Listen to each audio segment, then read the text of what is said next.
It's some sands on this. Okay. I can have one. Just tell me where you just have a problem. No other son.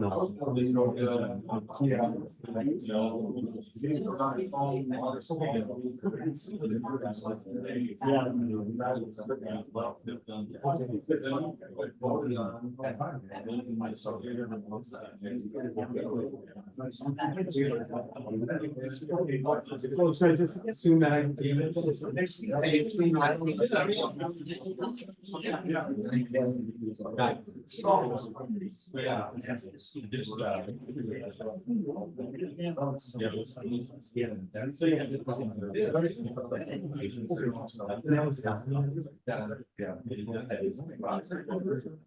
I get there early. Sometimes it's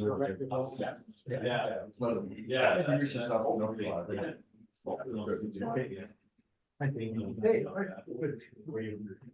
Here we are. Here we are. Oh, Yeah. Guys.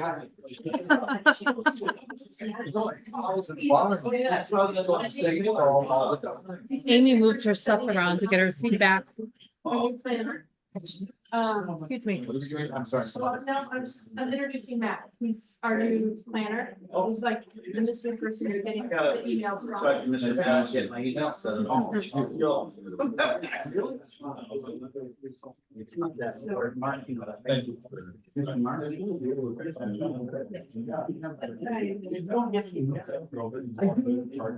I do have one here, but then.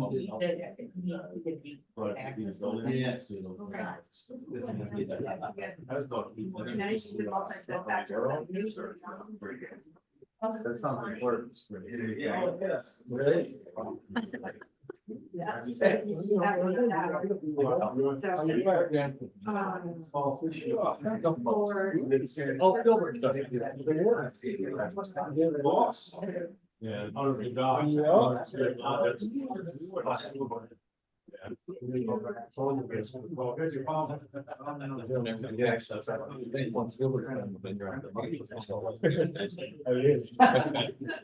Yeah. Not really been easy to get.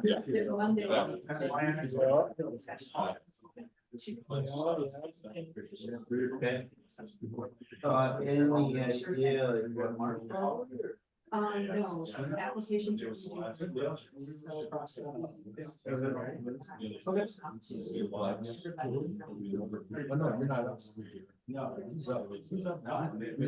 I think it's you, Bill, and Amy. You don't have to. You don't have to tag me. Yeah. I don't know what they are. Yeah.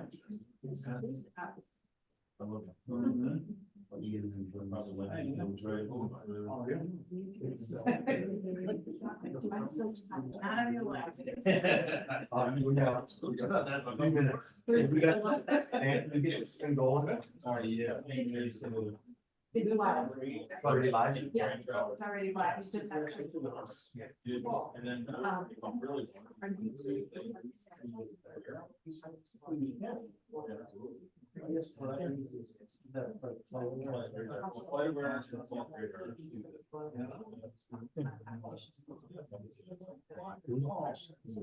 I, you know what? Sure.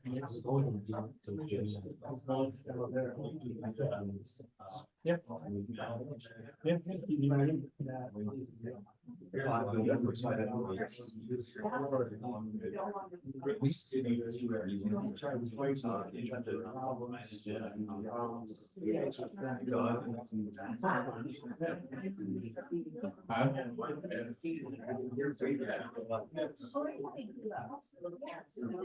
So.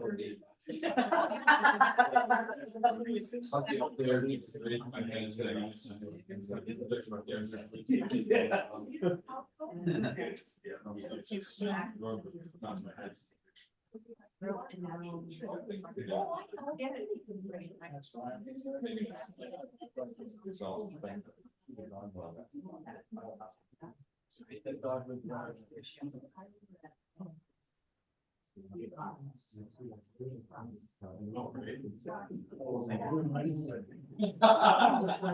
Never before they close it out. I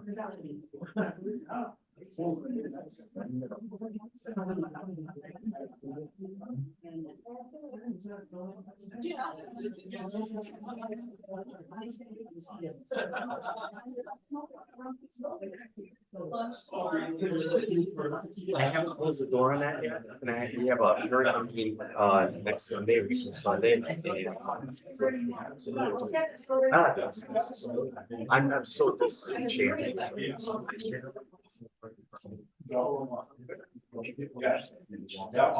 They don't care, exactly. I mean, they just passed that. It's like, or yesterday. It's just not like that.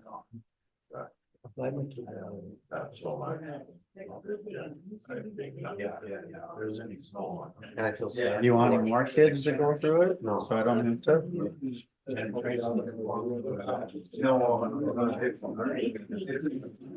At 6 o'clock, I'd like to call the November or the January 18th planning commission meeting to order. Would everyone please rise for the pledge of allegiance?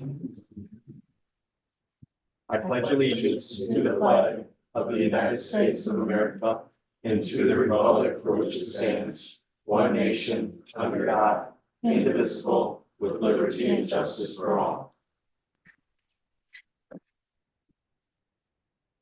Okay, good evening, everyone. Our first order of business tonight is to approve tonight's agenda.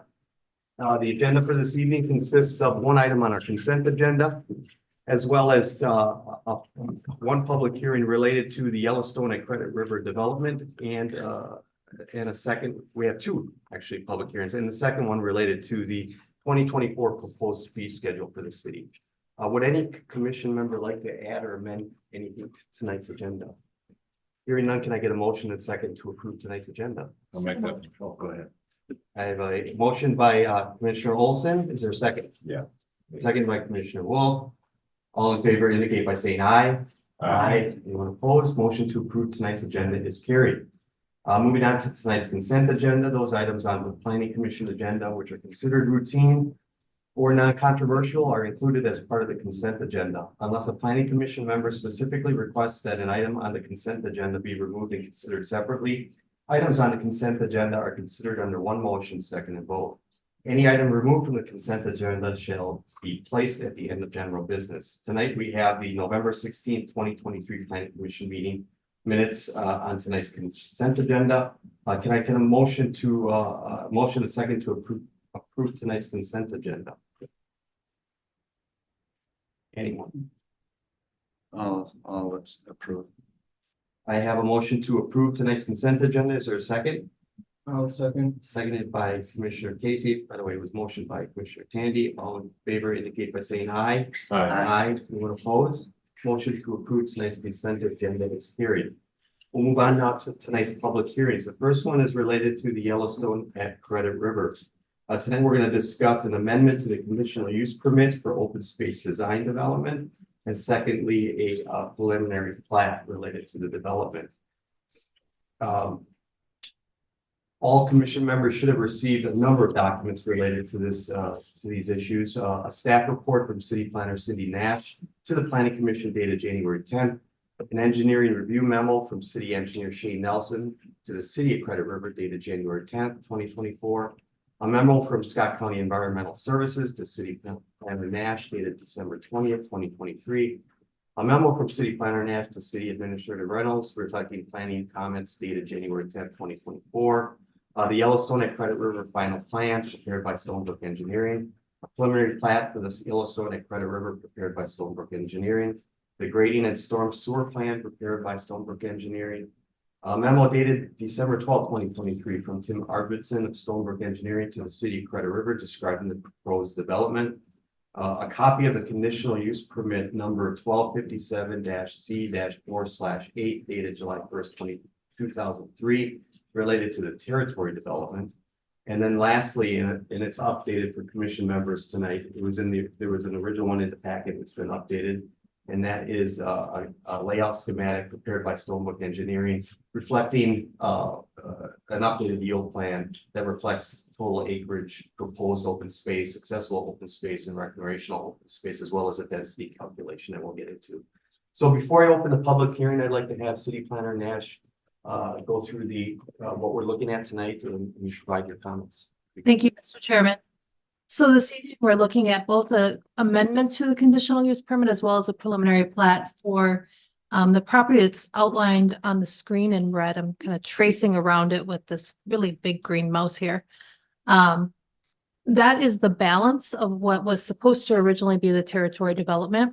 A few years ago, some of you may recall that we did look at and approve a final plat for Territory 5th Edition, which was for 25 lots on CSTS.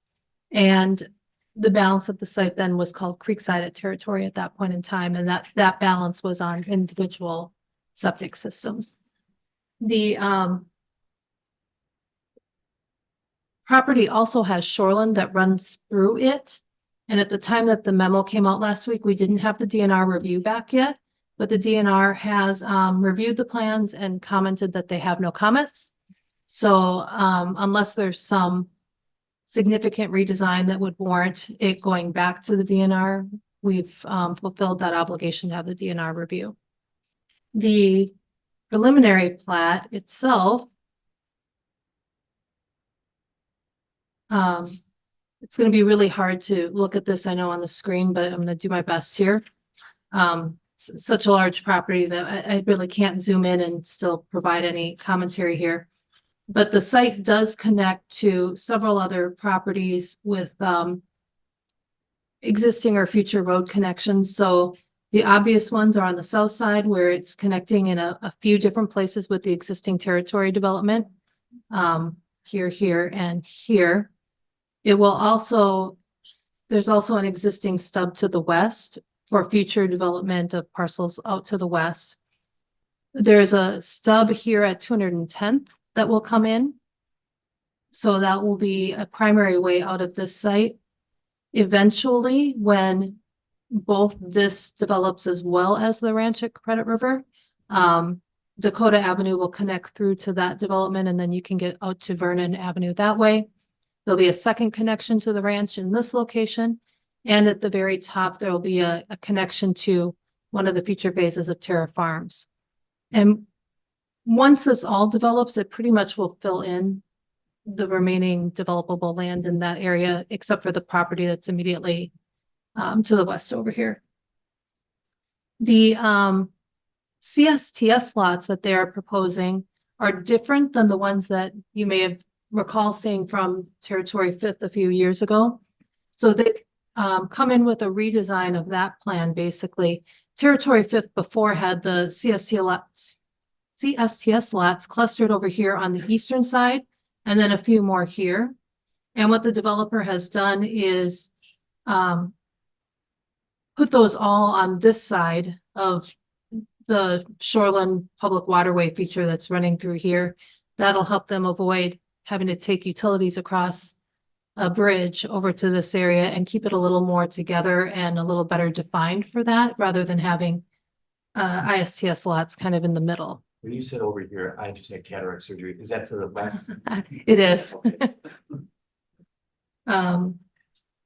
The site will have individual wells for all of the lots with a few exceptions. These 5 lots that are shown here on the south side of Sundance Trail are immediately adjacent to the CSTS system, and there's a 300-foot well separation. So they will actually end up sharing a well that'll be placed to the north of Sundance, and there'll have to be a shared well agreement for those parcels. They are not proposing to have an HOA with this development. They'd like to do this development without having one of those. They, a few items of note in this is that that would be maybe a little unusual, is that we do have a monitoring well for our CSTS system that's approximately here.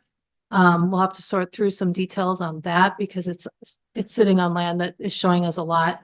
And similarly, the territory well system is also sitting on this lot here instead of being somewhere else within.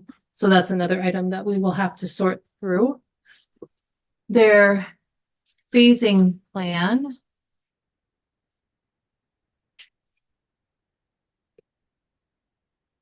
Those aren't hurdles that, we should be able to get over those hurdles. It's just a matter of. We just have to doing sort through or it. something. Yeah, we just have to sort through it.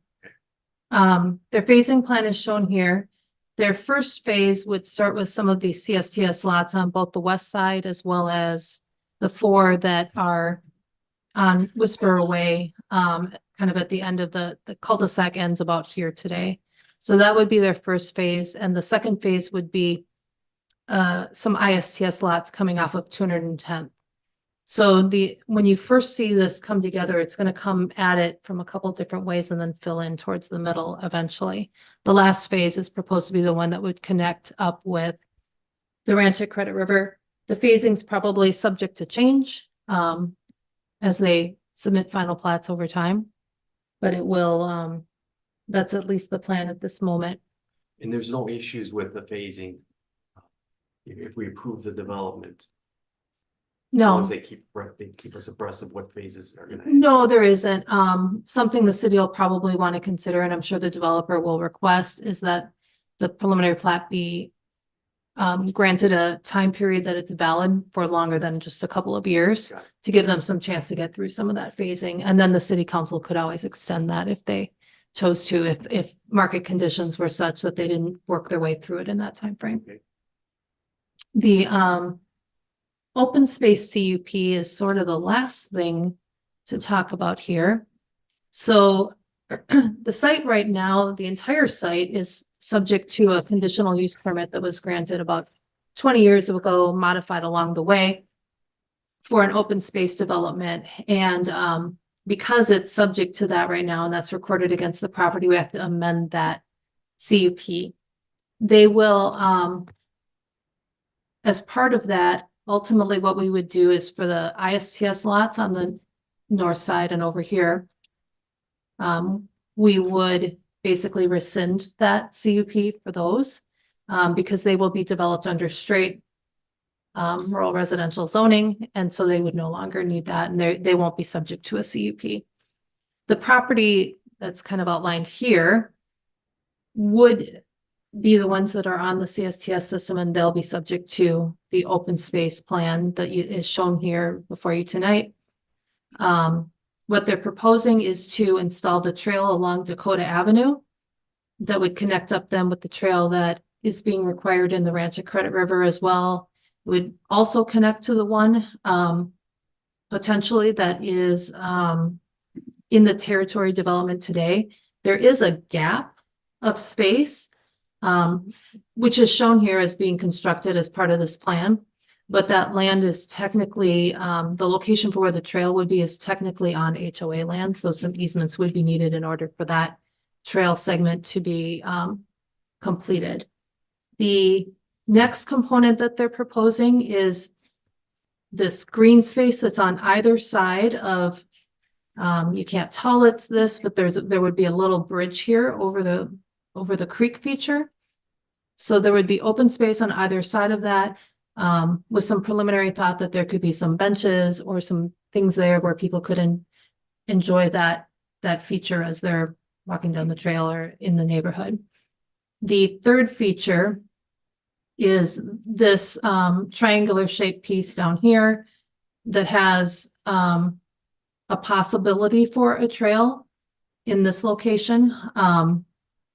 I know the administrator and the developer have been talking about that being a potential nature trail area where people can take a trail that is not proposed to be constructed at this point in time and would need to be something that likely the city would construct later to access this area. And then the orange areas here would be proposed to remain in the lots themselves, but have conservation easements over them protecting the natural resources on the site. The green sections, would that be deeded or deeded to the city or? That's probably up for discussion, but we've been talking about it being an outlot that would be deeded. Okay. And similarly, the conservation easements would likely be easements granted to the city. The last thing is that we did receive one email from a member of the public for comment on this plat. So I'll enter that into the record now. So we did, the email was received on Sunday, January 14th. And a copy of that was provided to you this evening here. With that, I'll be happy to answer any questions that you have, and I know the developer also has a presentation of his own. Does anyone want to ask anything from Cindy? The developer? No, wait. Okay. I'll wait. Sure. So, is the applicant here tonight? Ted, would you like to make any presentation, or Tim, or? Yeah, I think Tim Arvidsson, our engineer. Okay, if you just come up to the podium, make sure that the microphone is on. You can press the power button for a second or two, and it'll turn green. Okay. You're good. Yep, you're good. Oh, this part turns green, so, yeah. All right, so I'm Tim Arvidsson with Stonebrook Engineering. I've seen most of you guys several times already on this project. We just wanted to recap, where the project started, where we're at. Most of this information you've seen, but this kind of presents it in a way that hopefully pulls it all together, and then we can answer any questions, that you guys might have about the project. So obviously, you're aware the name of the project is going to be now the Yellowstone at Credit River. It was previously a compilation of two different plats. Let's just go to the next slide. It was previously part of the Territory 5th Edition on the south side of the project, and the Creek side of Territory on the north side of the project. So history on that. Territory 5th Edition received a conditional final plat approval in August of 2021. And Creek side of Territory received preliminary plat approval. Looks like, actually, I got to check the date, in December of 2021. So basically what we did is the Territory is the south half of the project, the Creek side is the north half of the project. So concept changes from what we saw before. The north half, the Creek side piece of it really didn't change a whole lot. We're keeping that in our R2. Lot density or lot sizes are going to be 2.5 acres or larger and so forth. We actually utilized all the existing septic systems that were previously designed for the prior Creekside project. We just reconfigured some of the lot lines. The roads stayed essentially where they were at before. Really was a matter of changing lot lines. Cindy actually covered the fact that we wanted to relocate the smaller lots that were going to get connected to the CSTS from the east side of the property going underneath the creek to keep that on the west side of the property that we felt made the system more efficient. It actually added a number of smaller lots, and I'll get to that in a second, but the overall lot count hasn't changed. So we made some of the bigger lots bigger, and we added more smaller lots. So the combined Creekside and Territory 5th projects had a total of 27, we're calling them small lots, that were proposed to be connected to the CSTS, as well as 52 large lots that were ISTS lots. We've modified that and came up with 39 small lots to be connected to CSTS and then 40 large lots. So again, the total lot count for the property is the same. So your next slide. So Cindy had mentioned the open space design and the amendment that needs to go with that. I'm sure you guys have seen the information on that, but the calculations, you guys touched base on that a little bit as well. Generally speaking, the way this works is you've got a density of 1 per 2.5 for your rural residential zoning district, but the OSD ordinance allows a density bonus if you connect to an existing CSTS system. So if you do the math on it, we take the existing property, we divide that by 2.5, and this is the area specifically for the CSTS on the previously the Territory side. Take that number divided by 2.5, it gets a lot count. We take that number times the 45% density bonus, which arrives at the 39 lots. It does create some other things that we have to dedicate that you guys talked about, like the green shown would be potentially outlots dedicated to the city. The orange would be a conservation easement. The blue would be just the lots, and then of course the pink, the trail. So I don't want to spend a lot of time on that because you guys are talking about it. If we come back to it, I can answer plenty of questions. So what does it look like side by side? You guys actually saw this on some boards when we came in for concept approval, but very similar to what was before. Excuse me. The left side is essentially the Territory 5th and Creekside projects combined. The salmon color is the small lots that were previously proposed on the Territory 5th project. The gray area is actually what we believe was being proposed as open space. And we took that concept, and if you look at the right-hand side of it, again, yellow is the creekside piece of it. Salmon is the territory. The gray is the open space we're proposing. So you can kind of does a good job of illustrating side by side what we changed or what it was and what we changed it to. So next slide. All right. For comparison, when you're talking about the open space design overlay, this is actually the original Territory 5th plat that received the conditional approval. The open space area was in that outlot A, or excuse me, outlot C, and the salmon color in there actually represents our proposed open space overlaid onto their plat, just so you can see the similarities of it again. Yeah, actually, I don't want to get into the other stuff just yet. So yeah. So with that, what we're hoping to do today is get an approval from the planning commission to move this forward to the council, so we can, proceed with the phasing plan and hopefully turn this into a viable, active project. So you guys have any questions? Not at this time. Okay, well, I'm happy to come back up if you want, or actually I can stand here. Or Well, we'll start the public hearing. We want residents to come up, but we'll bring you back up to them if we have questions. Sure. Okay, Is there anything else you guys think I should cover? No, we'll cover one thing. All right. thank you. Thank you. Helpful. Okay, I will now open the public hearing related to the conditional use permit amendment and the preliminary plat applications associated with the Yellowstone and Credit River. This is a time for residents to provide comments pertaining to the amendment, proposed amendment, and preliminary plat application. Is there anyone here tonight that would like to make any comments or address the commission related to these two issues? I'll ask again, is there any residents? Yes, ma'am. Can we ask questions? Yes, you can come up and we'll answer your questions after we close the public hearing. If you could just state your name and address. And then go ahead. All right. Hi, I'm Tammy Larson and I live at 21075 Clemwood Drive, Prior Lake. And my question is, and I heard a little bit as you were talking about the fourth phase, it sounded like that was the first time there would be another entrance exit out of the development other than 210th Street. So I guess my question is, when is like the first time there's another entrance exit out of the development? And can you tell me like what are the years that there would be additional entrances and exits out of that development other than 210th Street? Great, we'll address that for you. We'll try and address it for you. All right, thank you. Okay, thank you. Is there any other residents who'd like to make a comment, question related to the applications tonight in front of us? One more time, is there any residents here that would like to make any comments? Okay, hearing none, can I get a motion and second to close tonight's public hearing? I'll make that motion. A motion by Commissioner Wolf, is there a second? I'll second. Seconded by Commissioner Candy, all in favor indicate by saying aye. Aye. Aye. Anyone opposed? Hearing none, motion to close the public hearing is carried.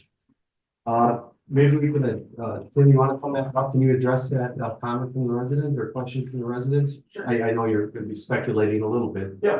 But Do you want Yeah, the phasing plan up or? The concern was the access, right? And when we're gonna. I just wrote down from Brainerd on Little Rift. Road. What's that?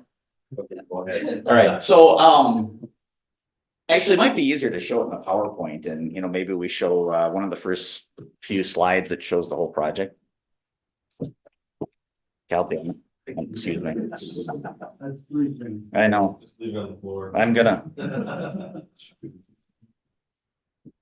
So maybe, let's look at the yield plan. That probably is the easiest one to look at.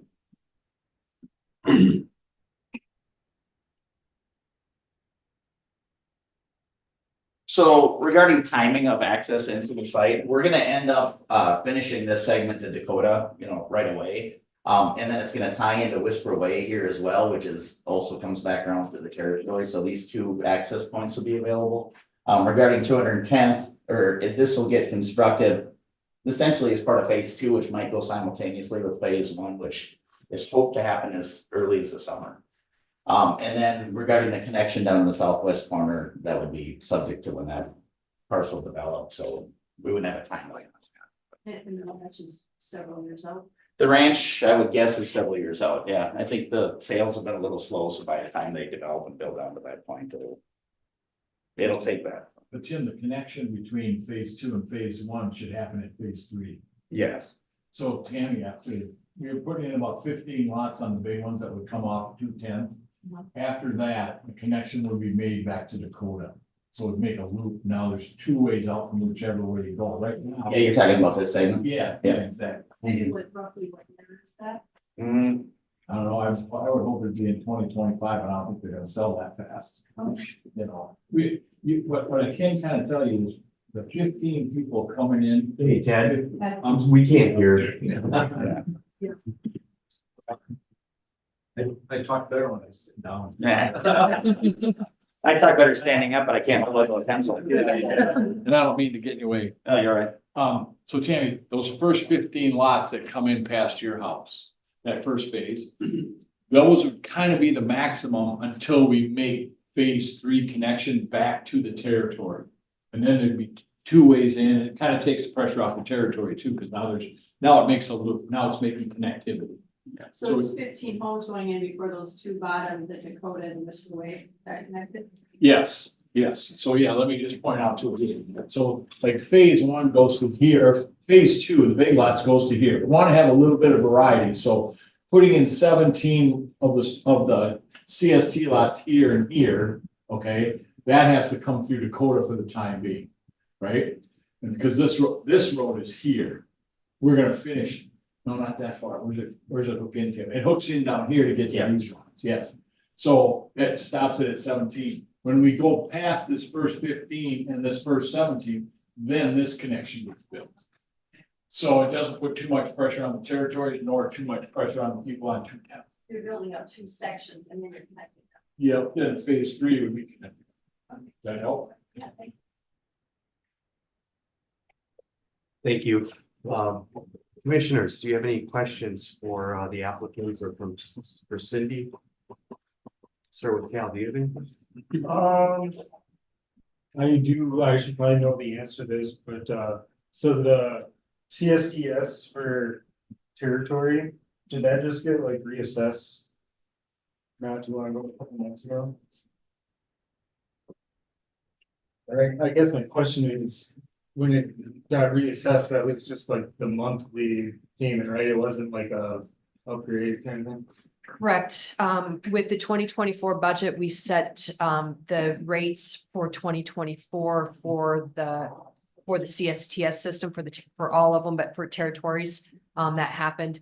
As these homes come online, we'll be able to, do some reevaluation of the rates and what's needed. And, that will make some adjustments to the rates that are being charged there in that system at this point. Sure.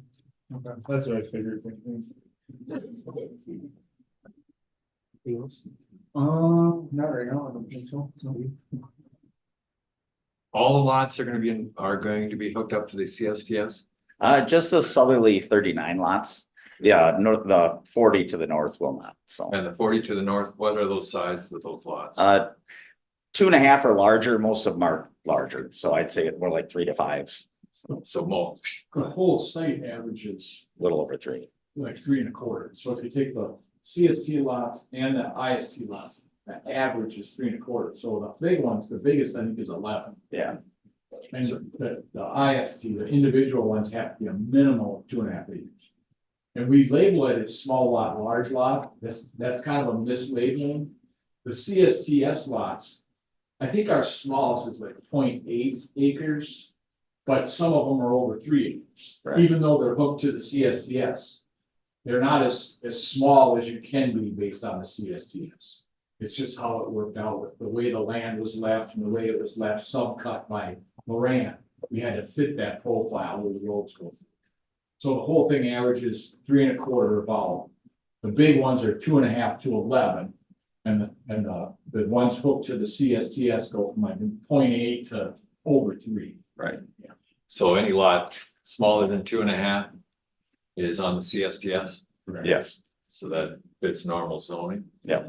What was the reason why this development wasn't put, because they're smaller lots, what was the reason why the development wasn't put on the water system for the territories? We don't want to be part of a homeowners association. Which brings up my next one. I stated at the last meeting, when you guys were here, I have a huge issue that this does not have a homeowners association. You're talking about a lot of lots. And is there covenants or restrictions? You know whether, yeah, oh, yeah. Ted, if you're gonna talk, would you mind talking in? Yeah, yeah. So you have covenants and restrictions? We don't yet. No, we haven't built them yet, but we will have, definitely. Steve, Crestview doesn't have a homeowners association. I don't care about Crestview. Right. No, but Terra Farms doesn't have a homeowners association. We just approved that one. Well, customers coming out here don't want to be in homeowners association. If No. they, and I've said this before, if they did, I would put one in. The customers are telling us we don't want one. Until they all of a sudden, the house next to it got hit by a hailstorm and puts a red roof on it, or do you have something? We have protect- covenants for There's that. Yeah, covenants for there's covenants that protect for that. Yeah. So And each homeowner can utilize the covenants and sue the neighbor for not following the covenant. It doesn't have to be me. Eventually, I stopped doing it as the developer because we sell most of the lots. Any person in a neighborhood that has protective covenants has the right to enforce those covenants on his neighbor. So if somebody said, I'm putting on a red roof, the neighbors could get together, put the money in the hat and have a lawyer file suit to file an injunction to keep them from doing that. You have to fit the covenants. versus like, say where I'm living, we have an association, we also have an architectural committee. Yeah, So that if anybody wants to re-roof or add an addition, whatever it might be, they bring that to the architectural committee. And we look at it, then we decide whether it fits the addition, right? The original nature of the division. Because that, I think that's my biggest thing is the homeowners that are in there, that their individual rights, especially on smaller lots. You know, it's that they're protected. they are. You know, so when it comes to homeowners associations and having an architectural committee that they have to go to, basically what you're telling me is that these people got to go get an attorney and enforce it. There's no homeowners association that could possibly look at any proposed changes to their homes and say, no, that doesn't work, or that does work. They're forced to take legal action. Correct. That's absolutely correct. And what it protects is the individual homeowner's rights to own his house and do what he wants according to the rules, the covenants, the protective covenants, the declaration of covenants that everybody signed up to when they went into that neighborhood. This is the playbook. This is the rules that we're all gonna live by. Anybody deviates from this, they subject themselves to possible legal action because you're not following the rules we all signed up for. The homeowners association isn't really necessary to enforce that. The homeowners associations typically are created to take care of common space, common amenities, like in the territories, they got the bridge, they got the clubhouse, they got the pool. To take care of those things, you need a homeowners association because it would be really hard to collect fees from people through an architectural control or a covenant. But the covenants for Crestview, we had a homeowners association. The people in Crestview put the money together to undo the homeowners association, but they keep the covenants and the protective covenants. That any of them can enforce that. One person can do it, or all of them. To me, it's more fair than, okay, you sweet talk the homeowners association and taking on the battle with one of the homeowners. That homeowners association has the right to assess everybody, including the guy they're fighting with, to make him do what they say he's supposed to do. It's an elected body and it ends up being a popularity contest. Everybody has the same rights. If you don't like what your neighbor's doing and you don't think he's following the rules, your neighbors, all your neighbors can file suit to make him stop. My hope is you first go over and say, hey, that ain't the right color, man. You can't do that. But everybody has the right. You don't need a homeowners association. Yeah, I'm just devil's advocate from my own development that I live in, that we do have a homeowners association. It is actually, it's kind of upfront when they come in to decide that they'd like to make some changes to their home. Rather than waiting for the homeowner next door to see a red roof going on their house, which is good luck by that time, it's done before you go to court to try to have them tear it off. You don't have to tear it off. By going to the architectural committee for a homeowners association. He's bringing that, he or she or both are bringing that forward to that homeowners association to be either said yes or no right there. And that does clarify a lot of things. It clarifies a lot of what ends up in court. And what ends up with, especially with smaller lots, you got people right next door to each other, in a sense. And it's a little different maybe when you have 2.5 acre or larger lots. You know, you have a little more space between homes. It's just different. So I guess where I'm coming from is from my development that I live in with our homeowners association. It's been nothing but a plus for us. And that's just where I'm coming from on that. There's no restriction though from homeowners getting together and setting up whatever they want to set up. Exactly. I mean, they can set it up. They can set up their own. I just don't, that's not what, and I don't mean to argue with you, Steve, I really don't. But that is not what the customers are asking. That is one of the first 5 questions I ask. Is there a homeowners association here? And it changes their tone when you say yes or when you say no. They don't want to be involved. What they really don't, you're experienced all the good things, and I appreciate that. There's other people that tell us the horror stories. I really don't want Gladys Kravitz calling me tomorrow and tell me I didn't get my garbage can off the curb fast enough. That's what people don't like. They go, we don't need another layer of government. I have township government, I have county government, I have state government, I have federal government. I don't want no more government than that. I moved out here to be left alone. I will be a good neighbor. I will do my part. I'll follow the rules. I'll expect my neighbors to. I don't need another level of government. Believe me, if it was something people wanted, I would do it. Because this is what I do. We invest a lot of money in land. I try to respond to the marketplace. Yeah, I think I'm not much for in a habit of changing existing CUPs, you know, Yeah. I'm just not. Yeah. And which is what you're asking for in some of this, or making amendments to it. Yeah. You know, the other thing is the trails that there is going to be put in, and that the city will eventually, is that kind of a city policy that we've established? Once the trails go in, the city takes them over and maintains them?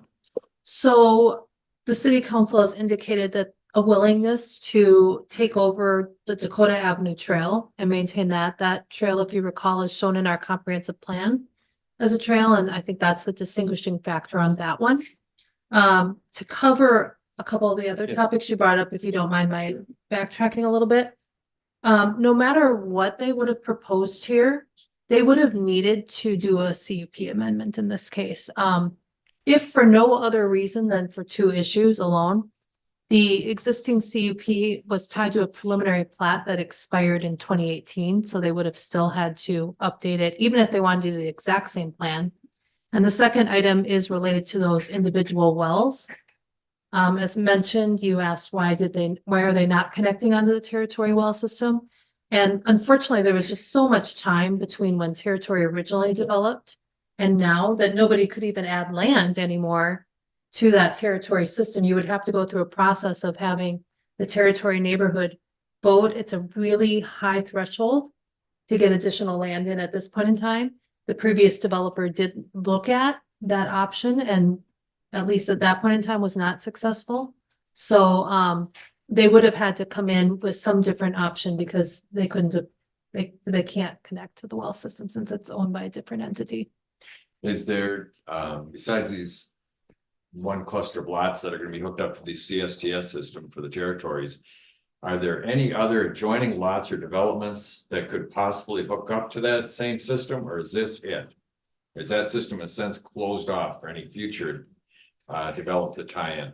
I can't answer that today. The subordinate service district is set up with a meets and bounds description, and I'm not exactly sure what the outer boundary of that is, so apologize, I'm not able to answer that. The subordinate service district, actually, you guys have a graphic that we put together of it. It's much larger than the development.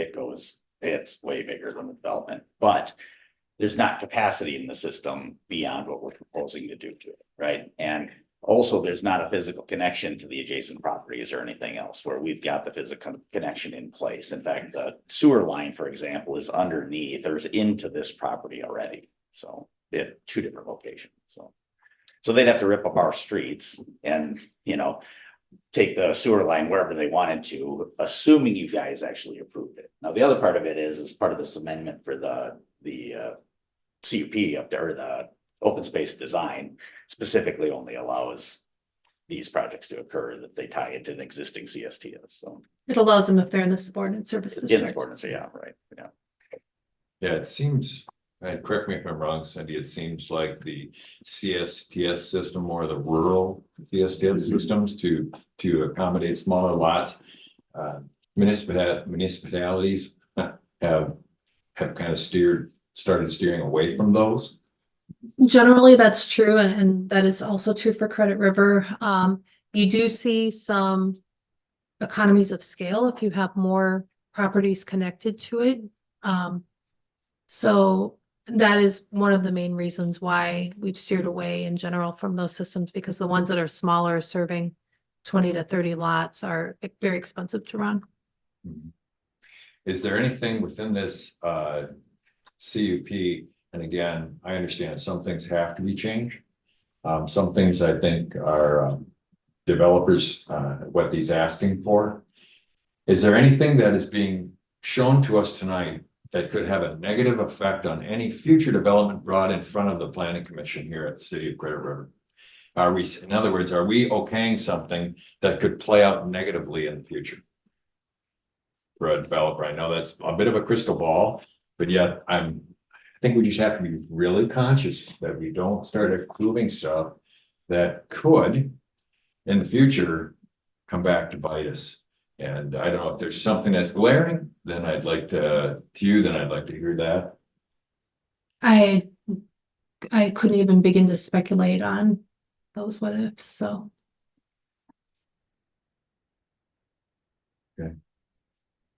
Let me see, just to make sure I don't have anything else.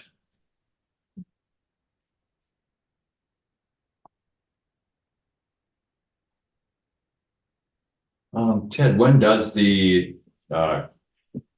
the covenants and restrictions, are those something that are being brought to us when they're developed, that we look at? We'd be happy to show you those when we get to the final part of the final plat developers agreement. Yeah, we typically, if there's going to be some, we typically ask that those are provided for our review before it's recorded.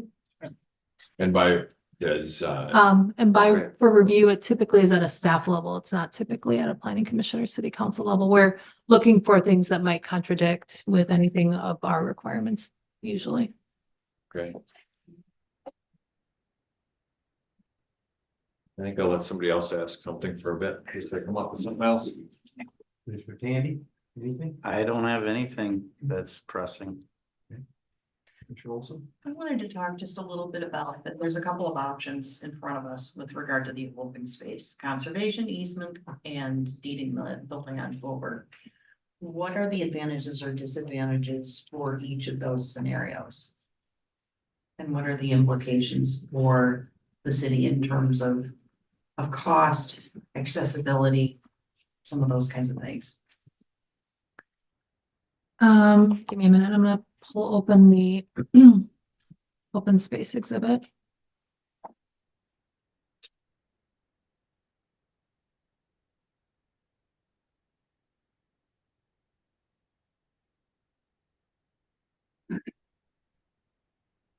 So in terms of pros and cons of it being in an easement or a deed. The typical pro of it being in a deed is that it's definitely the land of whoever is owning it, as opposed to being an easement with an underlying property owner under it. It's easier, honestly. Sharing that screen.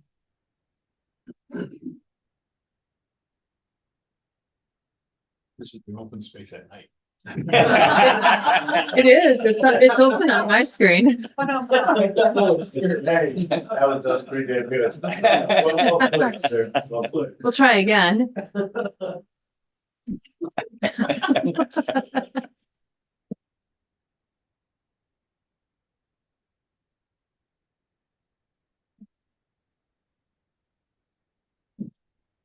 Apparently not going to pop up, so maybe if, I can share that'd be great. it. Just-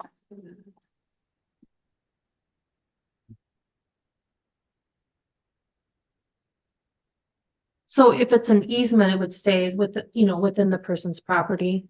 The typical, you can do it either way. There, especially for like the conservation easement piece.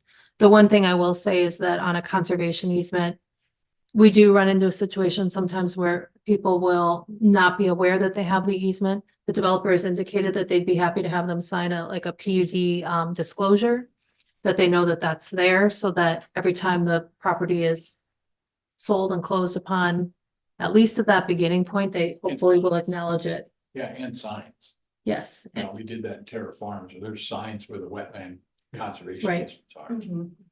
People are annoyed with them, but They do. And some people, and that's where I was gonna say is that some people will go ahead and try to do something in there anyways. But I do think that's a minority of the people. Most people enjoy the natural space and want to keep it that way. So then the trail itself, that could be either deeded or an easement. And that one is not probably a preference either way from a city management type of perspective, because it's definitely an actively used space and everybody knows exactly what it is when you're looking at the trail. But if there's not a trail though built right away, like that green strip there that goes down to the triangle. If that's deeded to the city, eventually someday if we want to put a trail there, the city would have to pay for that, correct?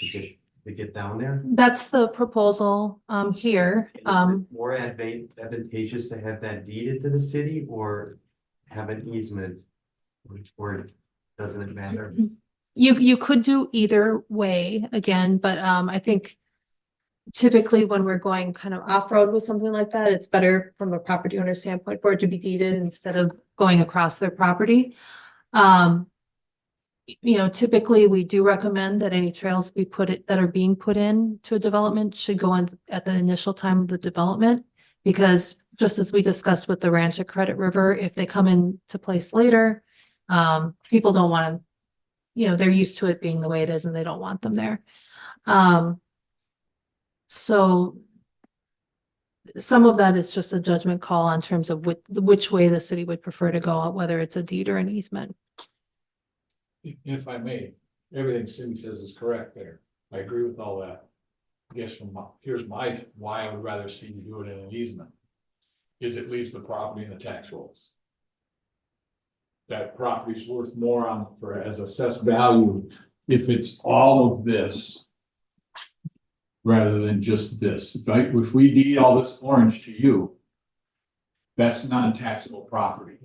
If we leave it in the tax rolls, I think it can be used the same with the easement and conservation easement over it. If we deed you to the trail, okay, that really doesn't affect the property value from the assessor standpoint.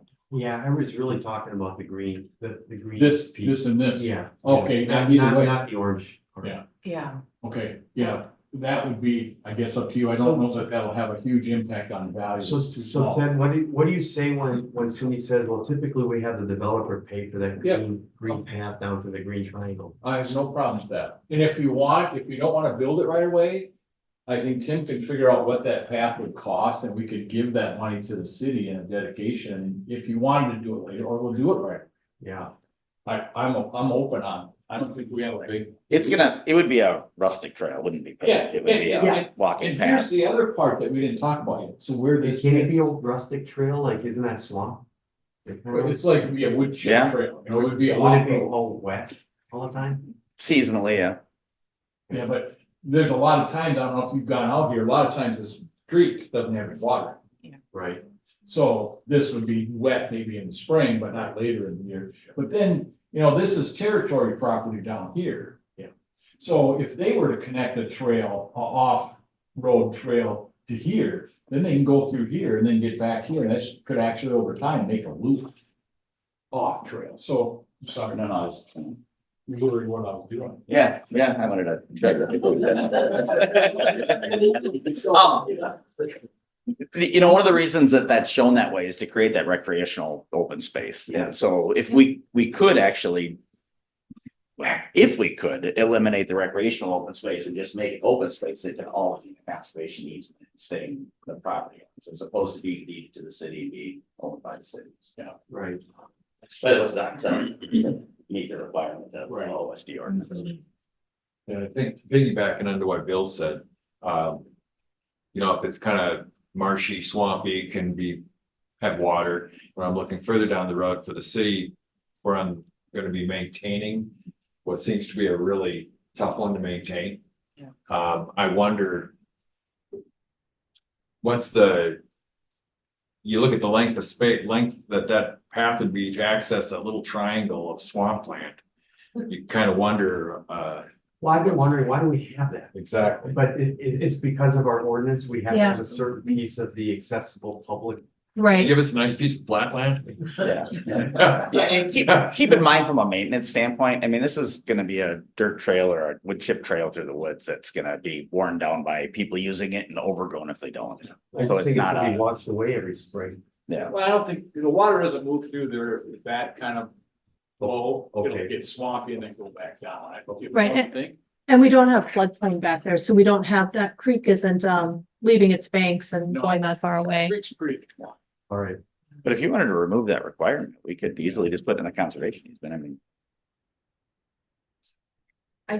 I do have a couple of additional questions about the trail. So, you know, we're talking about that, the options there where the city would take it over and it would be eventually connecting up to the trail, proposed trail or planned trail in the ranch, and then what exists in the territory, assuming we can connect. Yep. Are those trails then maintained by the city? And are they only available to the residents, or is the vision that other residents within Credit River would also be able to use it, thinking about that regional trail system that's been envisioned? So the trail that is shown in pink here, presuming it's installed and owned by the city, would be open to the general public, not just the residents of that area. Of course, the segment that is existing through territory right now is on their land and it's owned and maintained by them. So it may be a discussion you have to have with them. Yeah. But we've proposed to build the rest of this trail. Laurent didn't build this part. This isn't on our property. This is on territory property. Okay. So if they'll give us the easement, we'll build this along with this. And then if you can get them to give this back to you and to the city, well, that does, like Cindy says, that does make a good connection to the regional ends. Yeah, And then, and if they did put a trail through here to get to this and then loop out back here, yeah, as I'm thinking about it, you know, the long-term plans with the city having that search area somewhere off of 204th that gets punched through for, future park, the idea of having that trail system connect could be really attractive to people. But wanting to understand what the implications of ownership are under the current proposal and existing neighborhood is just helpful to understand how all that might fit together. So I appreciate that. I wanted, not that I want to necessarily reopen the homeowners association discussion, but what would happen if the covenants aren't enforced? Are there scenarios where, they can be. Every homeowner can enforce the covenant. but if they don't get enforced, then is that, Well, it really should only affect the people that are governed by those declarations. If nobody in there cares to enforce them, then those people don't care. got it? So why is it somebody else's issue? Right? And that pretty much exists everywhere, every neighborhood, even if it doesn't have homeowners association. If you have declaration of covenants, you can enforce them. And those never expire. They go with the properties. Technically, they do expire in about 30 years. Okay, got it. We'll all be gone. That's kind of comforting, isn't it? Problems just go away over time. You know, blame the dead guy. That's another thought, and I'm not trying to complicate this more, but we're doing this to fulfill the ordinance, what we amended. Well, instead of doing this, I think, I have to talk to my partners, but I think we can make a cash donation in lieu of that. if that, and use it towards this park, or use it towards other improvements that are in a better place, you know, we have to pay a park dedication anyway on all lots, this isn't, excuse me, part of that. But in a lot of developments, instead of taking parkland, the city takes the cash and uses it where they choose to. Well, can Credit River think of this kind of the same way as a park, like, okay, we don't really want it there. So let's gather that up, let's gather up this value and put it someplace we think it would be better served. Just an idea, just a thought, and I don't think we need to hold things up for it, that can all be part of the final plan and stuff. If we got rid of that green though and made it orange, then we would need a variance to the ordinance. Because now you're changing your calculations. But if we gave you cash in lieu of it, that takes care, that still meets the ordinance. If you choose, that, hey, we're gonna take this cash instead of that. With that, the city would be saying, in our opinion, that satisfies our ordinance. There's nobody to enforce your ordinance but you. That's probably something we'd have to talk about and look into options. Yeah, you can tweak the language on it a little bit as it's going through. Yeah, I was just gonna ask, how many of those categories do we have to meet under the current writing of the ordinance? Well, you're supposed to meet all of them. Got it. It's not either or, it's not. One or more, it's, They're kind of like inside of each other, if Got that it. makes some sense. it does. There's a general, like you have to provide so much open space overall. Some smaller portion of that is supposed to be accessible and a smaller portion is recreational. Or active recreational. Okay, that's helpful for understanding that. Thank you for that. There's one other thing that was on the tip of my tongue and I'm not remembering it at the moment. When you Come think back about to me. that, is there utility lights on any of these roads? We don't want to, but if you want them, we'll do it. No, I don't, I'm not proposing, I was just wondering without an HOA, like I was wondering who pays for it. Well, I'm kind of on that already. I called Owen at Minnesota Valley. It used to be Sue Schultz, but now it's Owen. And asked him, because I gave him the whole plan to have him start thinking and working on it. I asked him, oh, what does it cost to run a street light? They're all LEDs now. Yeah. And he just hasn't gotten back to me yet. Okay. And I said, I don't know how many we'll have, 4 or 5. It would just be through this area. Yeah. You know, what would it really run? Right. And if the city's gonna, you know, it's kind of a policy question on your part, if the city's gonna want street lights. Is it fair to make private residents pay for them here? Yeah, you're not proposing them though? We're not proposing them. Okay, and we don't have an ordinance that says you have to have them on our streets. If they were to have streetlights, they would have to have an HOA the way the ordinances are now. Well, But they're not proposing them. Crestview doesn't have a HOA and we have in our declaration and covenants, it says who pays for that. It's like property. And that would owners. maybe suffice instead if it's really in there, but we'd have to look at that language. We can figure that out. Yeah. I've even thought, Mr. Chair, that if I can figure out what the number is to run them. I don't think it's gonna be very much. Right. What if I give you 20 years of that money here, there, you pay for them in 20 years, figure out how you wanna deal with these. Yeah. It's not a big enough money. We'll have more overhead in running a HOA than the cost of running streetlights or maintaining this trail. Okay, did you remember? No? Ted, were you gonna plan on doing some type of monument out front? Yep. And Yep, then both that be areas. lit, or who would take care of that? No, we're gonna build them so they don't need any maintenance. They're all gonna be out of stone like the one we built in Terra Farm. Hmm. And they won't be lit. A lot of people over in the country don't want the light interruption. They want to see the stars and stuff. My neighborhood where I live, Starview, you can't have outside illumination. If it is, it's gotta be low into the ground. But yeah, there'll be stone monuments. Where are you thinking of putting those? We gotta figure it out yet. We were kind of looking at it a little bit. We gotta, I would like to have it kind of where we enter. I don't know if here's the right place or if it goes here and then over on 210th. And maybe 210th has a bigger one and we figure out where the bigger one is here. And then maybe there's smaller ones on the kind of the secondary entrances to delineate it. And then as you go back out into the ranch and to Terra Farms. So the monuments will be in public road right of way, or it'll be on personal property lots? Yes, there'll be an easement on the personal property before they sit there. People will know they're there before they build.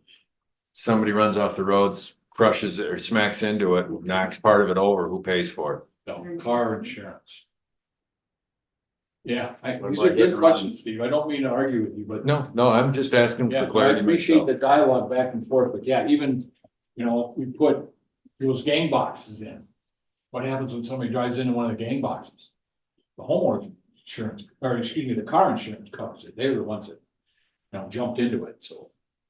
Yeah, I think, what you're talking about too, some of it's just trying to take, the legal system out of as much as we can, because you know where that goes. Between property owners especially. So that trail system, as you said, coming south, it is south, I think, through the territories. Yep. Presently, there's no land acquired for that, so is this a trail system to nowhere, or what? No, is it this? connects, the territories built it up to where we'll build it to. So wherever they stop, we're gonna finish it. Okay, This is just not our land. We gotta get an easement from the territories across their common ground for their homeowners association to finish this. okay, so it's gonna go in, it's not like we're all of a Yeah. sudden, though, we're gonna deal with homeowners trying to get easements across their property to put it in. No, just, you know, our hope is that the territory will give us the easement to build this and finish grade it, make it all look nice.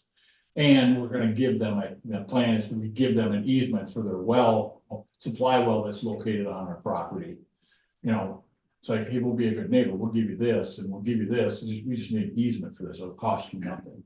So That's the proposal. Cindy, do you see, I mean, as far as giving the okay to the preliminary plat, it seems like there's a few things left out there to figure out yet. Is that something that you could advise us as a planning commission? Don't worry about it. It'll get figured out before it ever goes to final plat. So I think they are resubmitting some plans, before it goes to city council, so we'll hopefully clear up a number of these items before it would hit city council as well. And will any of those things come back to us to look at first for comment or not?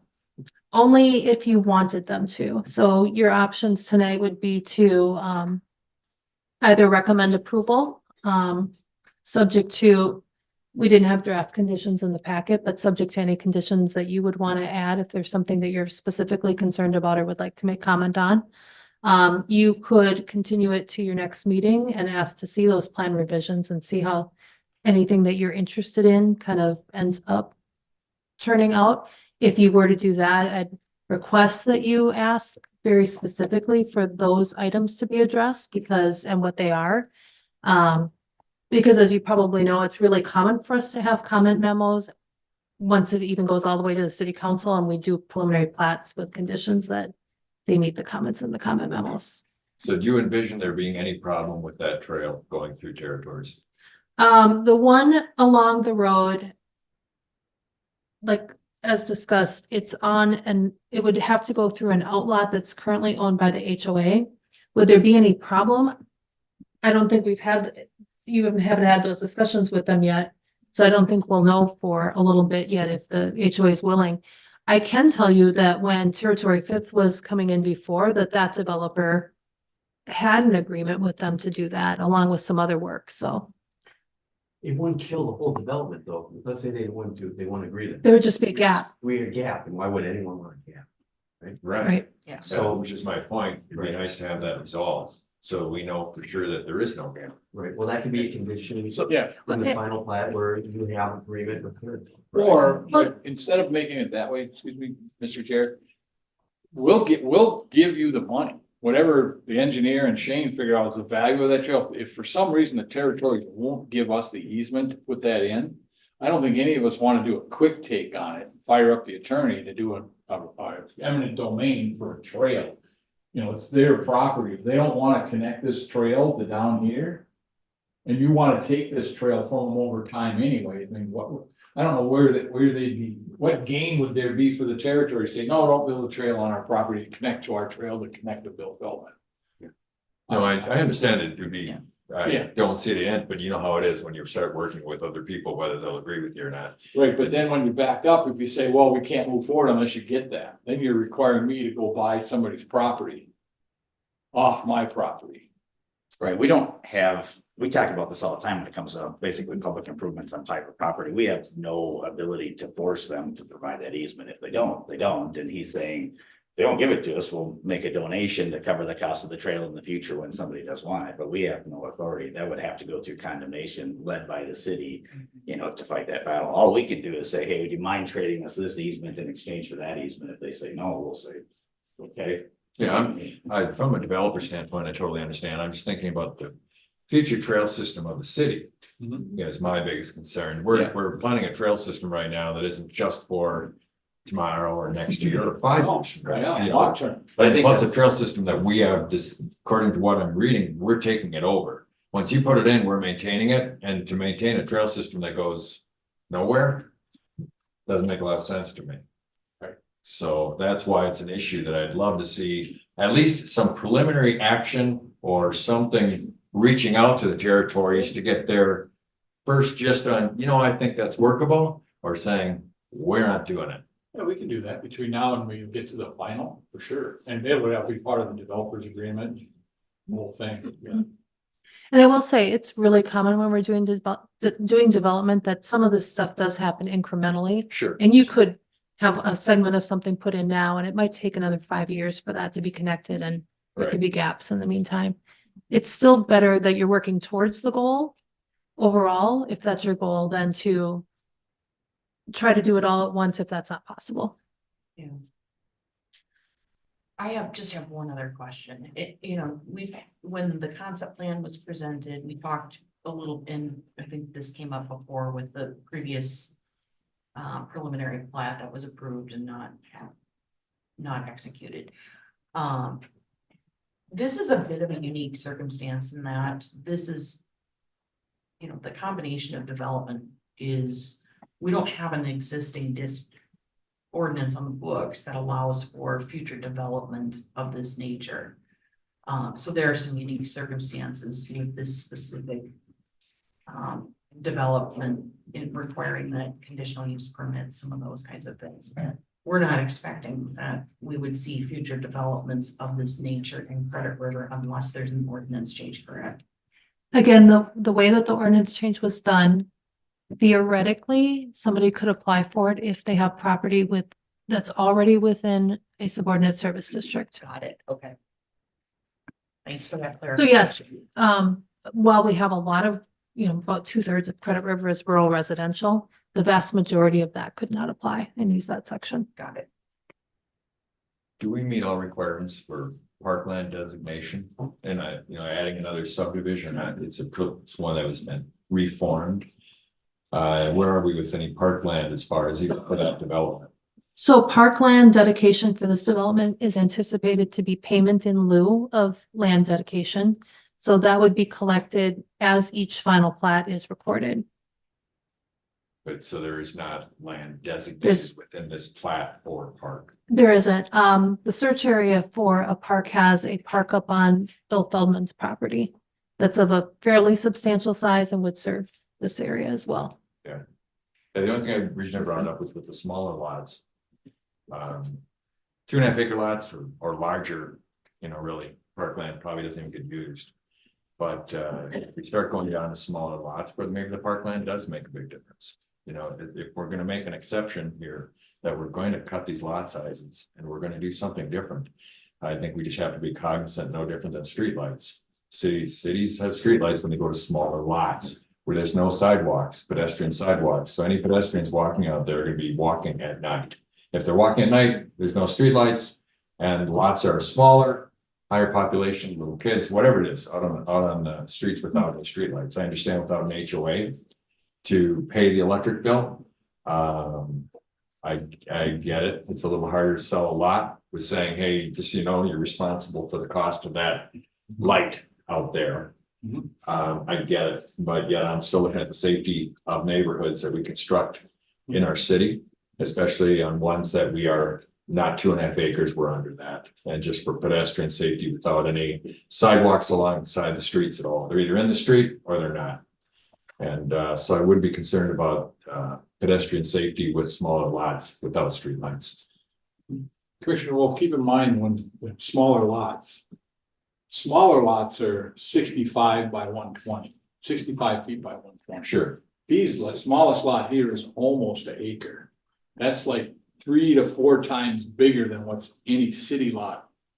Okay, so even though theirs are small in comparison to 3 or 4 or 5 acres, they're not small in the fact that they're almost, we bottom out at 0.8 acres. Most of them are over an acre. Well, over in Lakeville, they're doing lots that are a 1/4 acre lots. So there's 4 lots for every one. So it isn't as, I know the perception is that it's tight. It's not that tight, nor do we have any really fast traffic. You drive through Terra Farms, it's pretty interesting, because if you drive through there at 6 or 7 o'clock at night in the summertime, you have to drive slow. Because there's so many people in the street, people walking, kids playing, riding bikes, pulling wagons, you have to drive slow. So, again, not to argue, I appreciate your point, but they're not that small, and there's no 4. Yeah, my first lot was a 1 acre lot, so I understand how Yeah, big 1 sure. acre is. Yeah. But I just, again, we're making decisions here based on the health and safety of our city.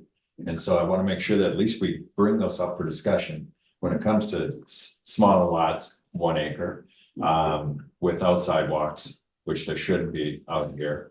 So that just means everybody's in the street riding bikes or doing whatever they're doing. And our development has lights. And we are 2.5 acre lots out there. And that when it's in the summertime, it gets, even with lights, you know, it can get a little dark.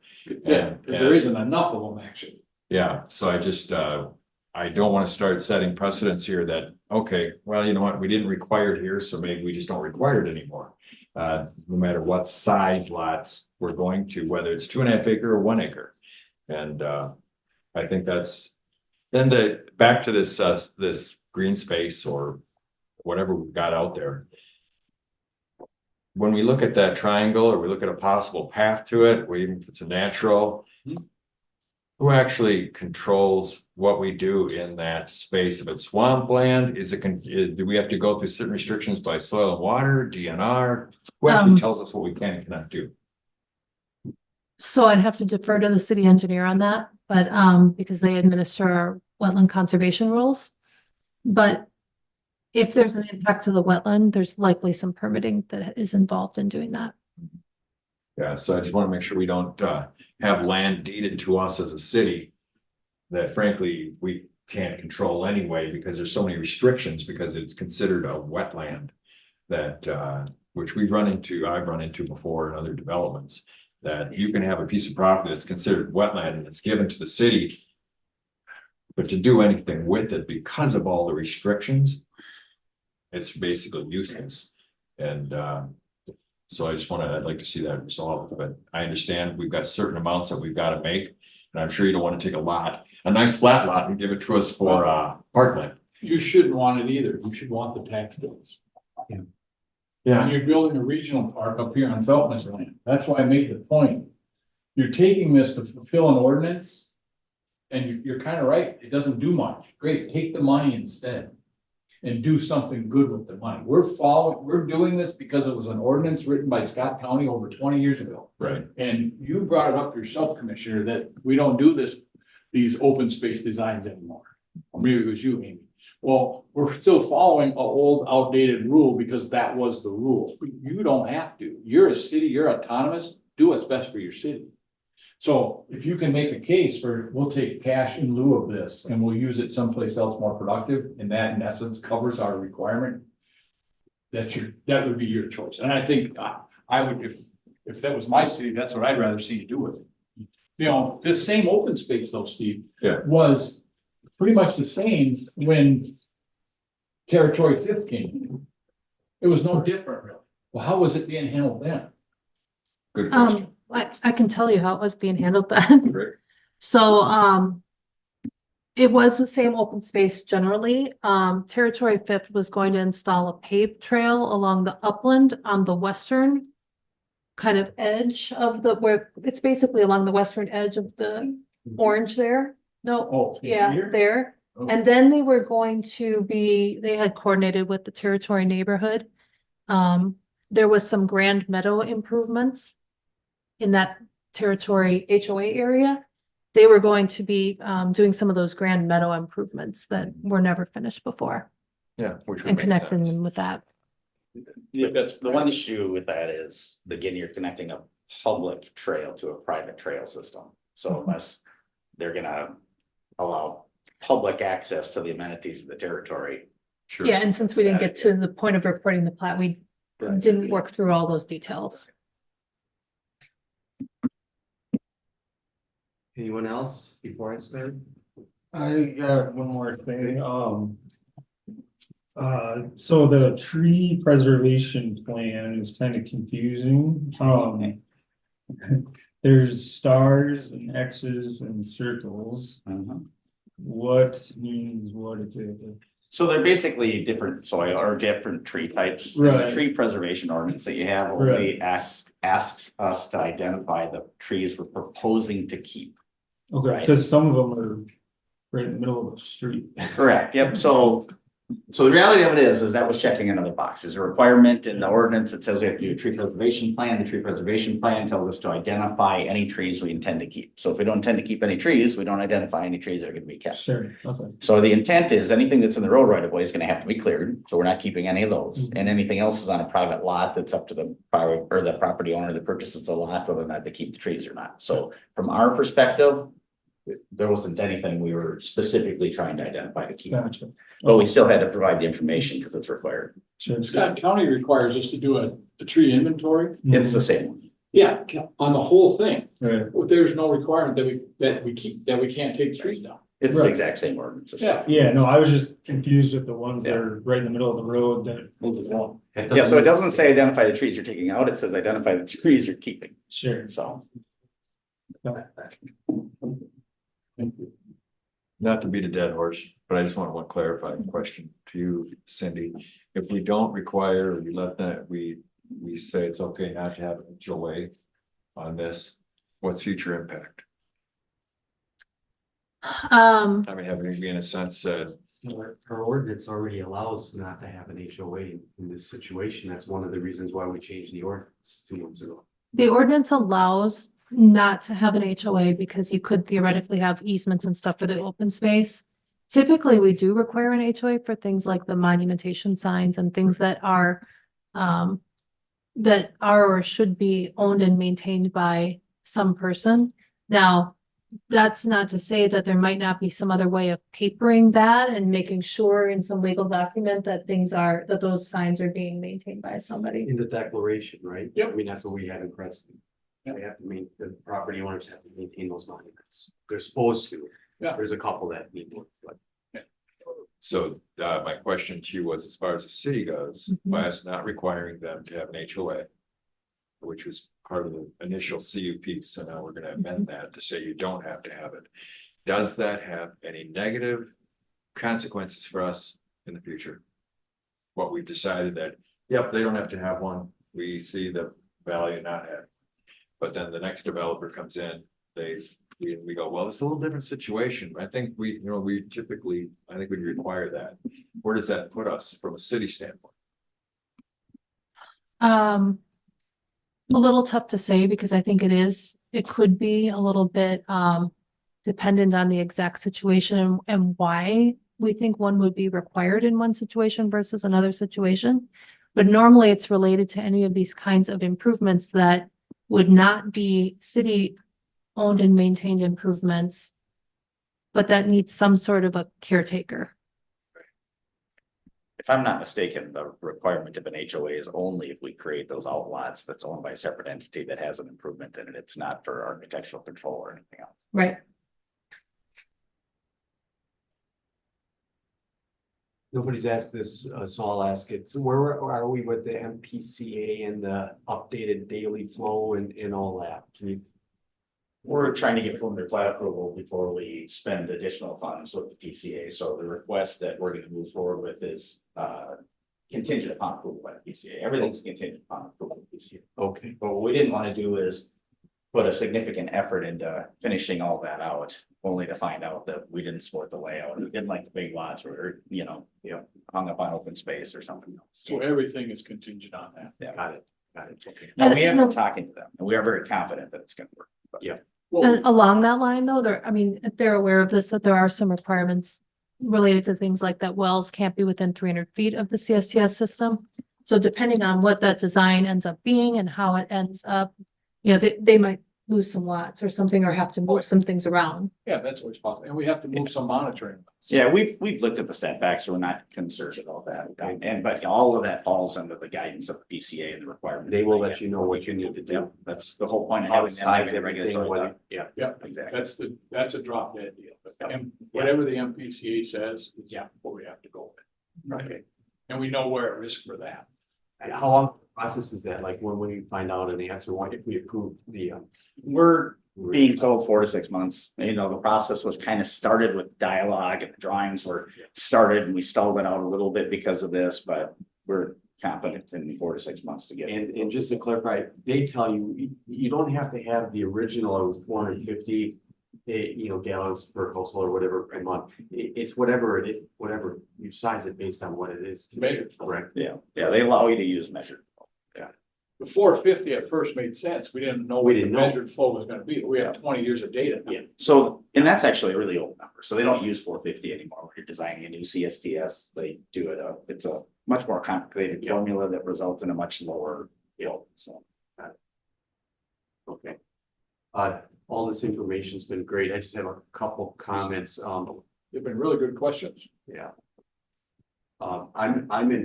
I'm in favor of recommending that we approve, tell the city council to approve the conditional use permit. I think you satisfied the density bonus calculation. I think you satisfied the open space design requirements in terms of the percentages.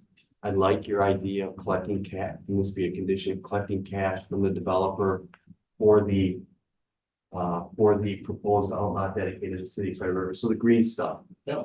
Because then we have it, if we want to do something with it, and I don't like building a path to nowhere or to a swamp.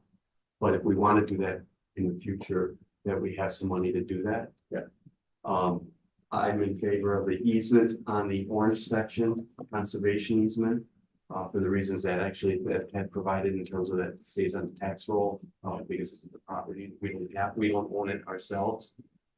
I think that CSTS connections, as long as the developer is going to pay for any of the upgrades that have to happen. And that it's sized properly for adding 39 lots eventually. That's fine with me. I'm okay with not having a homeowners association, just personally, I know how it works without one. And we don't seem to have any issues with people not following the declarations in the covenants and all that, so. And it's up to you, if you don't like what someone's doing, you sue them. So, instead of the HOA suing, you're suing them personally, so. I'm okay with not doing that, and that's actually why we changed the ordinance a couple months ago, to remove that requirement in this situation, for this situation. So given those reasons and reading everything, I'm not sure what else you need from me. I mean, I'd like to recommend approval of the conditional use permit with conditions that you're going to draft and send to the city council. I don't know what I'm approving if I don't know what your conditions are, but I'd want them to be reasonable and consistent with what's in front of us. And as long as it's within our ordinances, I'm good with that. So I don't know what more you need from me related to that. So hopefully. So- you look at- We would need a separate motion on both the conditional use permit and the preliminary plat. I've taken notes on everything you had just talked about. And we can look at adding some of those things in. I think we'll have to explore the whole payment in lieu of idea for that green space or the one that's shown in green, but We can keep the process moving and get it to the city council because Mhm. it's been worked on a long time and I kind of like the, getting another 79 houses that are gonna be $800,000 of value, per house. And it's something that looks good. As far as the preliminary plat, I think that the developer satisfied the requirements related to our ordinance related to that. As long as the MCPA or MPCA is those things are addressed, I'm all right. Recommending to the city council to approve the preliminary plat that's in front of us as well. So those are my comments. Anyone else before I ask for a motion? So high level, the conditions that we're outlining include Well, the ones that Bill mentioned include that the developer pays for upgrades to the CSTS, that no HOA is required for the development, and that, the one we'd have to look into more is whether we can, In lieu do the in lieu of Yeah. for that green area, but otherwise there would be specific conditions related to, of, there's engineering conditions, right? I mean, engineering conditions, but related to say the Dakota Trail, there'll be a condition that the developer has to pay and install that trail. May be done in phases Yeah. as, there'd be some of that kind of typical wording. It's, and I don't think we have to address tonight the piece that territory has to allow us to continue on with the trail. I mean, I don't want to put a condition in there that I don't know what. Right. So, We'll have the money available and if they don't want us to do it. so can we do I that can, also? I can come up with a condition that'll satisfy that both ways, so Right. Something that Ted will Mhm. be. he'll see it beforehand. As far as city streetlights, is that something that can be discussed or is that out? Is that what we decided here? You can discuss it. It's a CUP, so you can add things in, you can make comments and changes to the design of this. Well, at least I'd like it to be forwarded from us to the plant, to the city council for consideration. With 1 acre lot sizes, with no sidewalks. So specific to the CUP area and with the CSTS lots and not the Yes. rural ones. Just the devil's advocate here. You don't want to, people are gonna be buying the properties to decide that or. No, I like, I hate decisions that are kicked down, the can gets kicked down the road and then it becomes an issue. If we, all we are is a recommending body to the city, right? So we're putting it up for recommendation that they consider it. And when it comes to the city council, they can just go, well, you're on it. They can just go, we're not gonna do it. That's all right. We're a recommending body to the city council. In city, you may have answered this, is there an ordinance related to the city streetlights? I don't know offhand.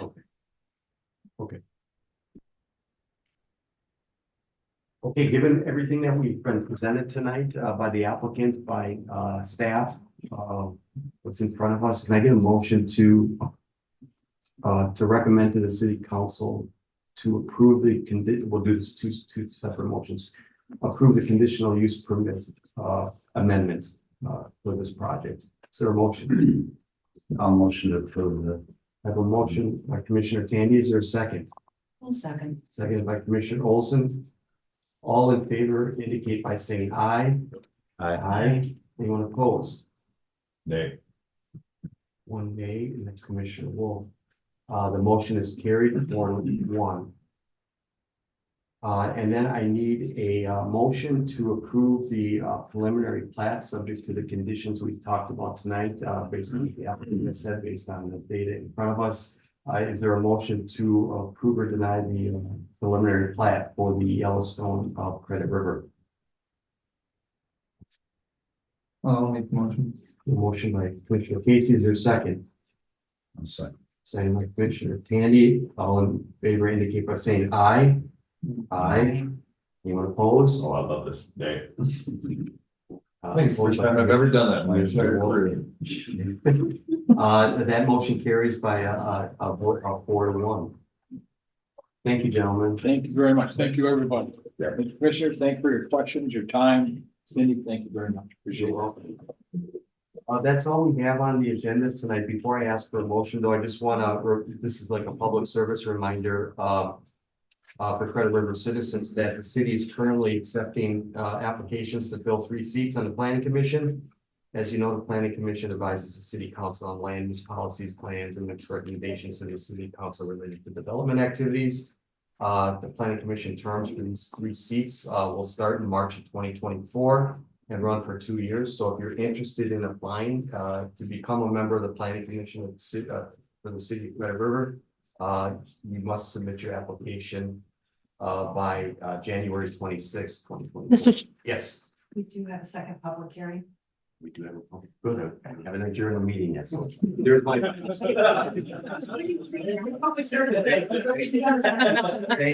you so much. That was a good motion, that one too. So the deadline's January 26th. I encourage anyone interested to apply. It's the 26th of the week from tomorrow, so thank you so much. I got ahead of myself, didn't I? So the second public hearing tonight we have is related to the, I'm gonna let people walk up real quick. Okay.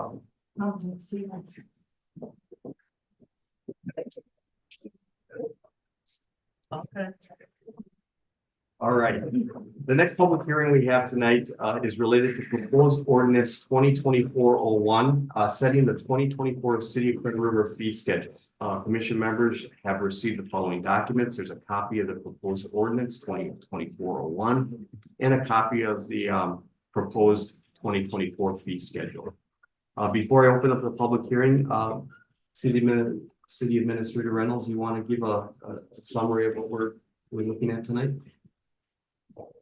Thank you. Yes, tonight we're looking at every year we do kind of an annual review of our fee schedule and kind of update the fee schedule and go through this as it does cover all of our land use fees and our building permits and everything. It does come for a public hearing here at the Planning Commission before it goes to the City Council.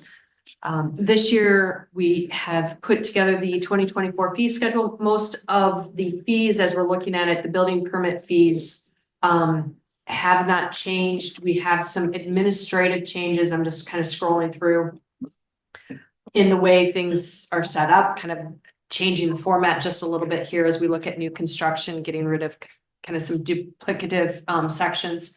The biggest change that we really do see on the fee schedule this year is on the MPD DES permits.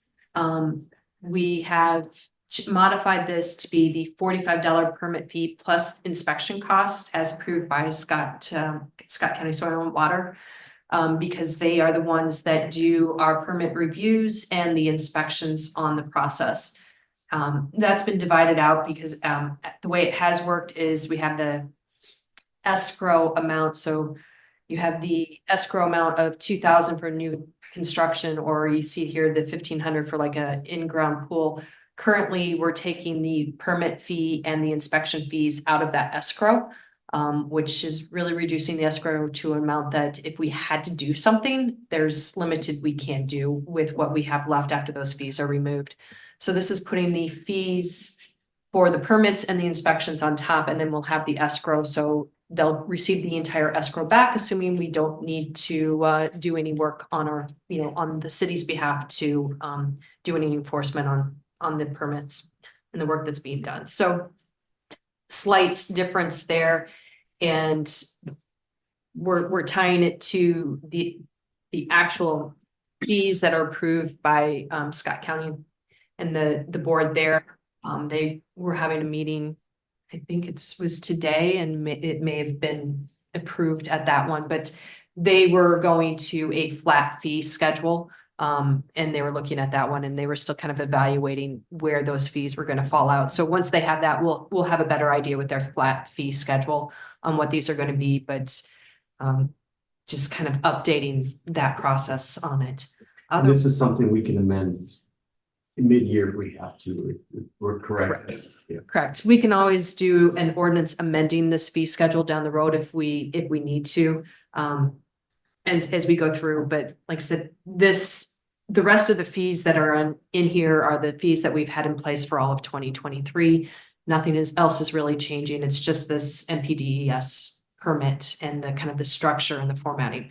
The costs aren't really changing unless they change their inspection fees. Costs aren't really changing. It's just kind of changing the format and the way it's done. So are you comfortable that these fees that we have in our fee schedule cover our costs? Yes, we're looking at that, and yes, we say we're comfortable with it right now. Obviously, with the bringing on of the new planner, we've got adjustments that are occurring in the way we're looking at it. But when we did the analysis with all of this and the work as it transitions from the clerk who's doing some work, and Cindy has been doing some of the work, and some of that is all transitioning to the planner. we're in kind of a state of flux, but we're comfortable with these fees as they are currently set. And then as we kind of see how all that flows out, we can do some more evaluations of what we need to do with them in the future.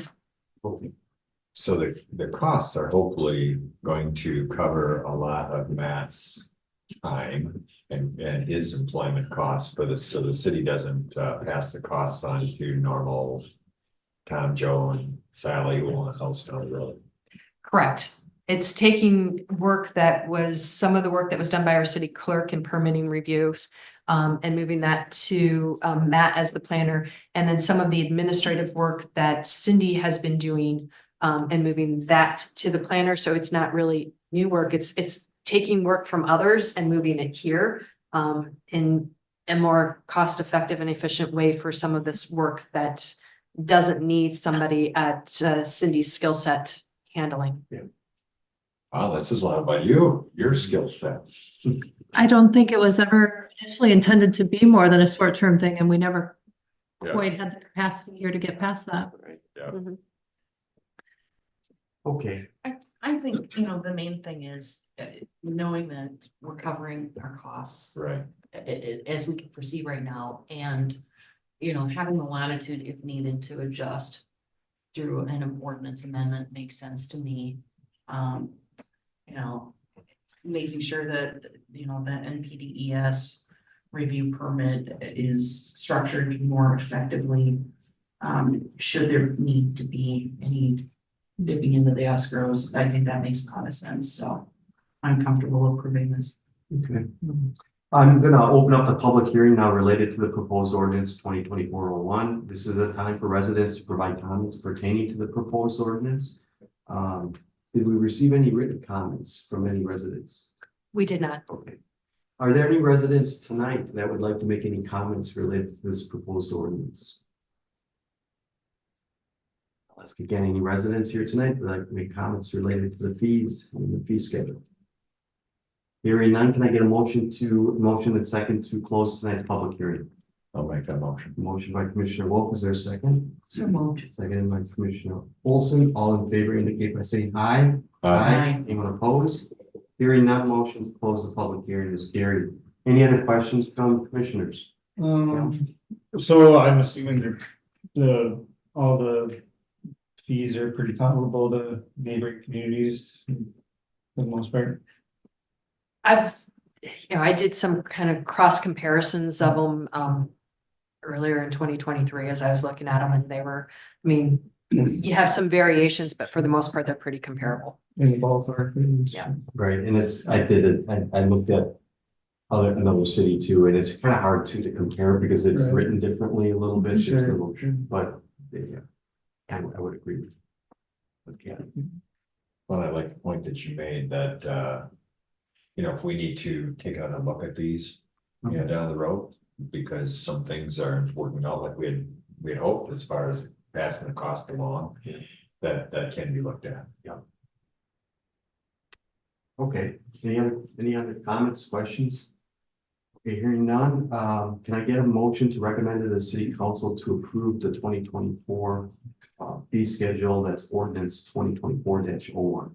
So moved. I have a motion by Commissioner Olson, is there a second? Second. Second by Commissioner Wolf, all in favor indicate by saying aye. Aye. Anyone opposed? Hearing none, motion's carried.